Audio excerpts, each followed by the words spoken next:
Assalamualaikum warahmatullahi wabarakatuh.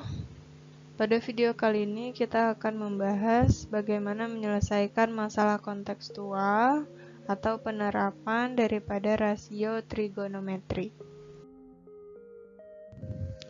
Pada video atau pembahasan sebelumnya, kita sudah mengetahui bagaimana mencari rasio atau perbandingan trigonometri pada segitiga siku-siku. Berikut ini adalah nilai-nilai trigonometri pada sudut-sudut istimewa yang bisa kita ingat-ingat ya, supaya nanti bisa kita gunakan untuk menyelesaikan berbagai macam soal. Oke, perhatikan soal atau permasalahan berikut ini. Jadi, rasio atau penerapan perbandingan trigonometri ini bisa kita gunakan. Salah satunya adalah untuk menyelesaikan soal model seperti ini. Namun, sebelum kita menyelesaikan soal sebelumnya, kita perlu mengetahui apa yang dimaksud dengan sudut elevasi dan sudut depresi. Sudut elevasi adalah sudut yang dibentuk oleh arah horizontal dengan arah pandang mata pengamat ke arah atas. Sedangkan sudut depresi itu sebaliknya ya. Jadi dari arah horizontal ke arah bawah. Nah, sebagai ilustrasi dapat dilihat pada gambar yang sebelah kanan. Di sini ada ya, umpamakan ada seorang pengamat di titik A. Kemudian mengamati sebuah gedung. Jika kita lihat pada titik A ke arah atas gedung ya, puncak gedung, maka bentuk dari pengamat arah horizontal ke arah atas itu akan membentuk sudut yang disebut tadi ya, sudut elevasi. Sedangkan ketika ada seorang pengamat yang mengamati dari puncak gedung ke arah bawah, itu disebut dengan sudut depresi. Seperti itu. Supaya lebih jelas, coba kita kelompokkan ya, yang mana yang merupakan sudut elevasi, yang mana yang merupakan sudut depresi. Oke, gambar pertama. Di sini ada dua pengamat ya, yang sedang mengamati sebuah pulau ke arah atas. Jadi dari arah horizontal ke arah atas. Berarti ini merupakan sudut elevasi. Kemudian gambar kedua, ini pengamat sedang mengamati kedalaman tanah ya. Berarti dari arah horizontal ke arah bawah, maka ini adalah sudut apa? Iya, sudut depresi. Gambar ketiga, ini merupakan sudut sudut depresi. Kemudian yang keempat, ini adalah sudut elevasi. Kemudian gambar kelima, ini merupakan sudut apa nih? Sudut depresi. Jadi menentukan sudut elevasi atau sudut depresi itu bisa kita perhatikan tergantung sudut pandangnya ya.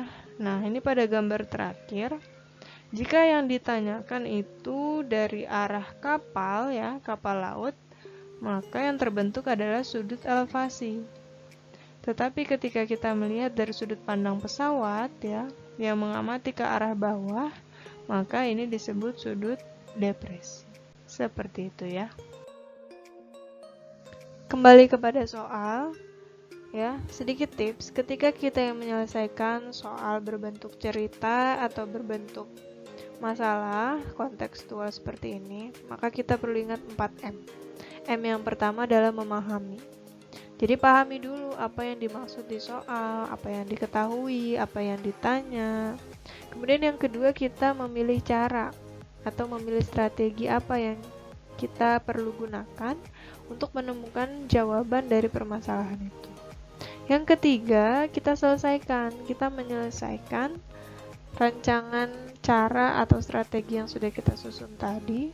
Kita selesaikan sampai kepada jawaban. Dan yang terakhir, jangan lupa untuk menafsirkan solusi. Nah, ini yang sering kali dilupakan ya. Jadi kalau sudah dapat jawabannya, kita tarik kesimpulan apa yang disimpulkan. Jadi kita tafsirkan kembali solusi daripada yang dipermasalahkan. Seperti itu ya. Oke, Sebuah pohon berjarak 100 meter dari seorang pengamat yang tingginya 170 cm. Nah, ini berarti kita punya informasi, kita boleh tulis diketahui ya.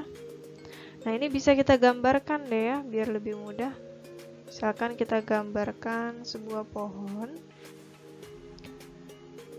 di mana pohon tersebut memiliki jarak dengan seorang pengamat gitu ya. Jadi di sini misalnya kita gambar seperti ini, ada seorang pengamat gitu ya, di mana jarak antara pengamat dan pohon itu adalah 100 meter. Kemudian punya informasi juga di sana bahwa tinggi pengamat ya, berarti jarak di sini ya, tinggi pengamat itu adalah 170 cm. Kemudian diketahui juga apabila pucuk pohon tersebut dilihat pengamat dengan sudut elevasi 45 derajat. Tentukanlah tinggi pohon. Oke. Tadi sudut elevasi adalah sudut yang dibentuk dari arah horizontal pengamat ya. Jadi di sini arah horizontal ke arah pucuk ya, berarti ke arah atas. Elevasi kan ke atas. Misalnya gambarnya kurang lebih seperti ini ya. Ini harusnya sudut ya. Jadi membentuk 45 derajat di sini.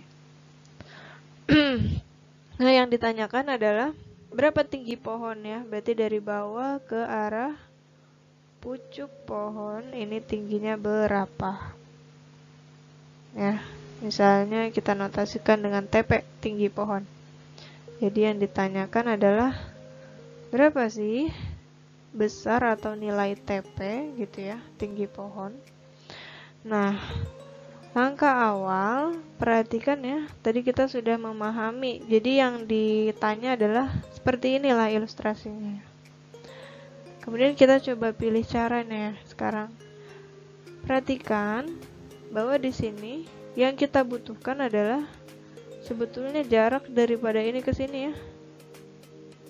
Ini kan? Ya, karena kita sudah punya jarak dari sini ke sini, gitu kan? Jarak dari sini ke sini itu kan tinggi daripada orangnya ya. Nah, kita harus mencari tinggi dari atas orang ini gitu kan ke arah puncak atau pucuk pohonnya. Gitu ya. Jadi kita bisa notasikan ini dengan X. Kita akan mencari tinggi ini ya. Ya, X ini berapa supaya nanti bisa kita temukan tinggi daripada pohon seperti itu. Atau kita coba keluarkan ya. Jadi ternyata dari sudut elevasi itu kita punya bentuk segitiga siku-siku loh di sini. Ya, ada sudut 45 derajat. Kemudian ini yang mau kita cari ya, nilai daripada X ini. Dan di sana kita sudah punya yang bawah ini kan, sisi bawah ini adalah ya panjang daripada jarak antara pohon dengan orang ya. Jadi 100 meter. Nah, di sini perhatikan bahwa ada hubungan antara perbandingan sudut dengan sisi ya. Jadi kita punya sudut 45, di hadapannya ada sisi X dan sisi 100. Maka apa yang berhubungan dengan sisi depan dan sisi samping? Itu adalah rasio daripada apa? Trigonometrinya. Tangan ya. Jadi tangan dari sudut 45 derajat itu kan diperoleh dari desa. Tan desa, depan dibagi samping. Depannya X, sampingnya 100. Seperti ini. Nah, dari tabel sudut istimewa, kita bisa memperoleh bahwa tan 45 derajat itu nilainya 1. Nah, ini. Artinya apa? Berarti boleh dong kita tulis 1 itu sama dengan X per 100. Kalau gitu gimana? Berarti kita sudah bisa dapat nih, X-nya itu adalah 1 dikali 100. Atau X-nya itu ternyata adalah 100 meter ya, karena 100-nya dalam satuan meter. Nah, tapi yang ditanya bukan si X-nya, tapi tinggi pohon. Dimana tadi tinggi pohon kita definisikan dengan TP, itu adalah panjang daripada apa? Tinggi orang ya, yang 170 tadi. kita bisa notasikan ini ya, misalnya ini dengan TO gitu, tinggi orang ditambah X ya, tinggi orangnya 170 cm, X nya 100 meter. Nah, karena ini satuannya berbeda, kita perlu menyamakan dulu ya. Jadi satuannya kita rubah ke meter semua. Berarti kan jadi ini 1,7 ya kan, 170 dibagi 100 ditambah 100. Nah, berarti tinggi pohon adalah 101,7 meter.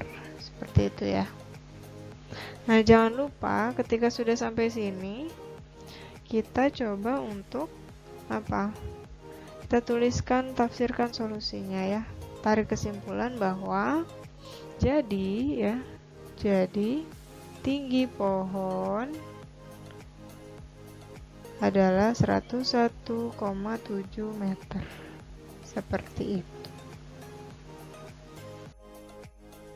Soal berikutnya, seorang ahli biologi ingin mengetahui lebar sebuah sungai sehingga alat yang dipasang untuk mengetahui polutan dalam air sungai dapat diatur dengan baik. Jarak dari ahli biologi berdiri pada tempat yang akan dipasang alat di titik A. Oke, ini jadi ada ahli biologi, ini pengamat ya. Jaraknya ke alat di titik A itu adalah 100 kaki. Dan sudut pandang pada alat di seberang sungai, yaitu di titik C di sini, itu adalah membentuk sudut ya. Jadi sudut pandangnya itu, berarti ini sudut apa nih? Elevasi ya, 30 derajat. Nah, hitunglah lebar sungai tersebut. Oke, karena ini sudah ada gambarnya, ini sebetulnya harusnya lebih mudah ya. Jadi perhatikan bahwa ini juga membentuk segitiga siku-siku. Oke, supaya lebih jelas kita keluarkan saja ya. Jadi ada diketahui di sini jarak antara alat dengan pengamat itu adalah 100 kaki. Kemudian di sini membentuk sudut theta ya, yaitu sebesar 30 derajat. Pertanyaannya, berapa lebar sungainya atau jarak antara A ke C gitu ya. Lebar sungai misalnya kita notasikan dengan L. Maka perhatikan juga bahwa ini menggunakan konsep daripada perbandingan atau rasio trigonometri. Hubungannya dengan sisi di depan sudut dan di samping sudut juga ya, sama. Berarti kita gunakan rasio tangan ya, karena tangan itu depan dibagi samping. Kita tahu di sana sudah ada sudutnya, itu adalah 30 derajat. Berarti tangan 30 derajat itu diperoleh kan dari sisi depan, yaitu L, dibagi sisi sampingnya, yaitu 100 kaki. Maka berapa nilai L? Ini kan yang mau kita cari ya. Pada tabel sudut istimewa, tangan 30 derajat itu besarnya adalah 1/3 akar 3 ya. Ini kita sudah tahu nih di tabel. Maka dengan mudah kita peroleh L itu adalah tangan 30 derajat gitu kan, dikali 100 kaki. Tangan 30 derajat itu berapa? 1/3 akar 3 dikali 100. Sehingga kita peroleh, berarti lebarnya adalah 100/3 akar 3. Seperti itu ya. Atau bisa kita simpulkan, jadi lebar sungai adalah 100/3 akar 3 dalam satuan kaki ya, atau feet. Seperti itu. Terakhir, silakan kerjakan latihan berikut ini untuk mengasah kemampuan kalian dalam menyelesaikan masalah yang berkaitan dengan rasio trigonometri. Cukup sekian materi kali ini. Apabila ada yang ingin ditanyakan, silakan bertanya. Terima kasih. Wassalamualaikum warahmatullahi wabarakatuh.